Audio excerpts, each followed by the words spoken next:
Hello friends, কেমন আছেন সবাই? আশা করি সবাই অনেক অনেক ভালো আছেন। তো বরাবর মতো সবাইকে স্বাগত জানাই আমার চ্যানেলে। তো ফ্রেন্ডস, আজকের এই ভিডিওটিতে আমি আপনাদের সাথে ফেসবুকের একটি ট্রিক্স শেয়ার করব। তো ফ্রেন্ডস, আমরা যখন আমাদের ফেসবুকে বিভিন্ন ছবি বা ভিডিও আপলোড করি, তখন দেখা যায় যে আপলোড করা ভিডিও বা ইমেজগুলো কিন্তু ফেটে যায় বা ঝাপসা হয়ে যায়। দেখা যায় যে আমরা যে ছবি বা ভিডিওগুলো আপলোড করি, আপলোডের আগের ছবিগুলো বা ভিডিওগুলো কিন্তু ফাটে না বা ঝাপসা হয় না, কিন্তু আমরা যখনই এগুলোকে আপলোড করি তখনই অনেক ক্ষেত্রে দেখা যায় যে এগুলো কিন্তু ফেটে যায়। তো ফ্রেন্ডস, আজকের এই ভিডিওটিতে আমি আপনাদের সাথে এমন একটি সেটিংস শেয়ার করব যে সেটিংসটি আপনারা করলে আপনাদের ভিডিওগুলো বা ইমেজগুলো কিন্তু আর ফাটবে না। তো ফ্রেন্ডস, জানতে হলে ভিডিওটি অবশ্যই শেষ পর্যন্ত দেখতে থাকুন। আশা করি আপনাদের অনেক উপকারে আসবে। তো ফ্রেন্ডস, আর কথা না বাড়িয়ে চলুন আমাদের আজকের টিউটোরিয়ালটি শুরু করা যাক।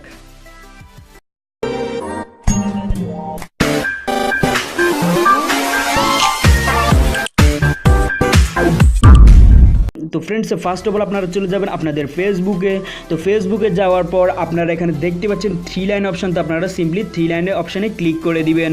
তো 3 লাইন অপশানে ক্লিক করার পর আপনারা এখানে নিচে চলে আসবেন।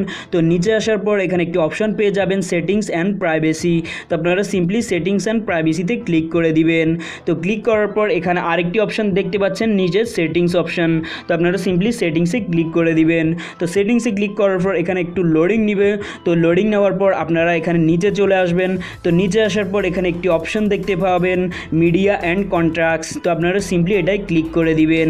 তো এটা যদি ক্লিক করেন তাহলে আপনাদের সামনে এরকম অনেকগুলো অপশন চলে আসবে। তো আসার পর এখানে দুটো অপশন আপনাদেরকে দেখিয়ে দিচ্ছি। এখানে একটি হচ্ছে আপলোড ফটো ইন এসডি, আর একটা হচ্ছে আপনার আপলোড ভিডিও ইন এসডি। তো আপনারা সিম্পলি এটা অফ করা আছে, আপনারা এটাকে অন করে দিবেন এবং নিচে যেটা আছে ওইটাকেও অন করে দিবেন। তো এতে করে আপনারা যেসব ভিডিওগুলো আপনারা আপলোড করবেন সেগুলো কিন্তু আর ফাটবে না বা ঝাপসা দেখা যাবে না। খুব সুন্দরভাবেই আপনারা যদি আপনাদের ভিডিও বা ইমেজগুলো আপলোড করেন তখনই দেখতে পাবেন এগুলো কিন্তু এইচডি কোয়ালিটিতেই কিন্তু আপলোডিং হয়ে গেছে এবং কোনোখানে কোনো ফাটা দাগ বা ঝাপসা দেখাবে না। তো ফ্রেন্ডস, এই সেটিংসটি আসলে খুব ভালো একটি সেটিংস। যাদের ভিডিওগুলো আপলোড দেওয়ার পর বা ইমেজগুলো আপলোড দেওয়ার পর ফাটে বা ঝাপসা দেখা যায়, তারা এই সেটিংসটি করে নেবেন। তো ফ্রেন্ডস, আমার টিউটোরিয়ালটি পর্যন্তই ছিল। তো ফ্রেন্ডস, ভিডিওটি যদি ভালো লাগে একটি লাইক দিয়ে দিবেন আর অবশ্যই কমেন্টস করবেন। আর আমার চ্যানেলে যদি নতুন হয়ে থাকেন তাহলে প্লিজ আমার চ্যানেলটি সাবস্ক্রাইব করে রাখবেন। তো ফ্রেন্ডস, দেখা হচ্ছে নেক্সট টিউটোরিয়ালে। সে পর্যন্ত সবাই ভালো থাকুন।